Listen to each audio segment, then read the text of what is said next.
North Korean factories making arms for Russia are operating at full capacity, South Korea say.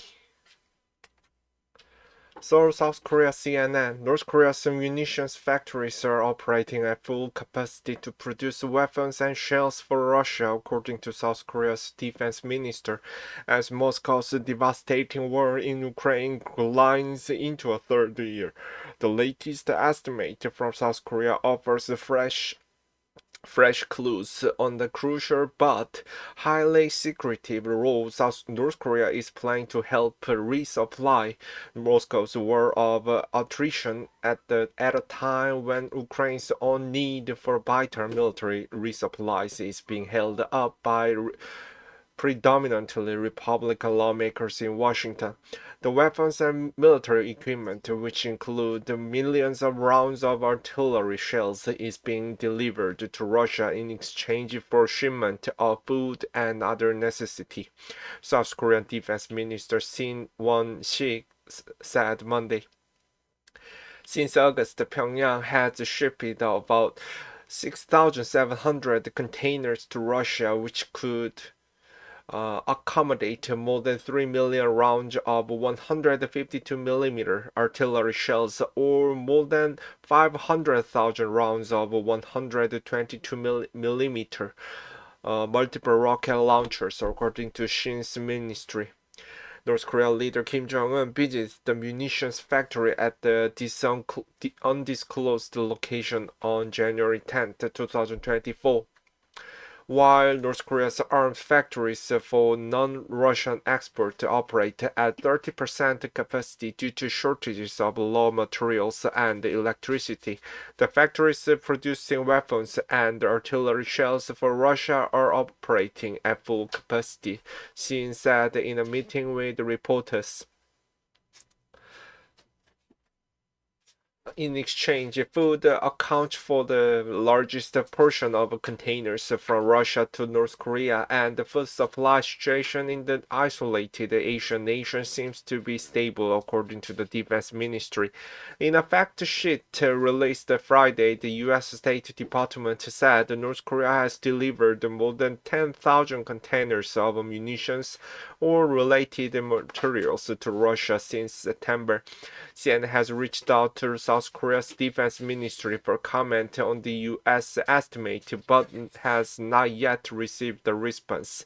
The deliveries are coming at a crucial time in Russia's war against Ukraine, with Moscow's forces conducting a flurry of offensives along the nearly 1,000-kilometer front lines in an attempt to break what Kiev, the former top general, described last year as the stalemate.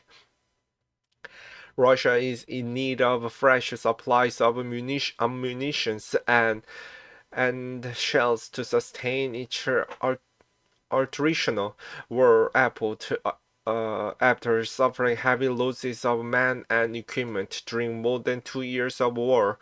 Both sides continues to exchange heavy fire on a daily basis, sapping ammunition supplies. Moscow's recent advance in Avdiivka, a city that has been on the front lines since Russian-backed separatists launched the rebellion against Kiev in 2024, show Russia's ability to wear down Ukraine's forces despite suffering heavy losses due to its sheer size, capacity to send wave after wave of troops to the battlefield, and the area superiority. Kiev is facing challenges on the multiple fronts, including struggling with its own manpower constraint, and as the supply of ammunition from the West begins to run dry. Ukraine's President Volodymyr Zelensky and other Ukrainian and Western officials have said Avdiivka was lost because troops did not have enough ammunition to defend it. Zelensky told CNN this week that millions could die in Ukraine if U.S. lawmakers don't approve President Joe Biden's $16 billion ad request for Kiev. Without US aid, Ukraine will not only struggle to make any new gains on the battlefield, but it will also find it difficult to keep defending itself this year, Zelensky said. Concerns over North Korean weapons to Russia. The munitions deliveries from Pyongyang to Moscow have been recorded since just before North Korean leader Kim Jong-un met his counterpart, President Vladimir Putin, for a September summit in Russia's Far East.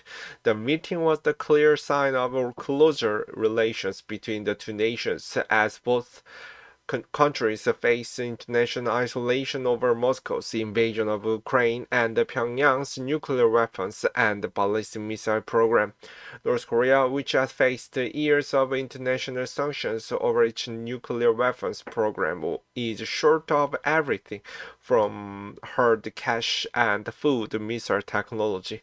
Intelligence officials in Washington are increasingly concerned about the growing ties between North Korea and Russia, CNN previously reported, and the long-term implications of what appeared to be a new level of strategic partnership between the two nations. Since that summit, North Korea has likely provided Russia with millions of artillery rounds over the last year, according to a report published earlier this month by the Pentagon's Inspector General. In November, South Korea's National Intelligence Service, called NIS, said Pyongyang has exported more than 1 million shells to Russia in 10 separate shipments since early August to support its war in Ukraine. U.S. officials have previously warned North Korea it will pay a price if it provided weapons to Moscow to use against Ukraine. The White House confirmed last month that Russia has been firing North Korean missiles at Ukrainian cities. The US and its allies are also concerned about the technology North Korea is seeking from Russia in return for weaponry. According to two US officials, Pyongyang is seeking technology that could advance its satellite and nuclear-powered submarine capabilities, which could significantly advance North Korea's capabilities in areas the rogue regime has not fully developed.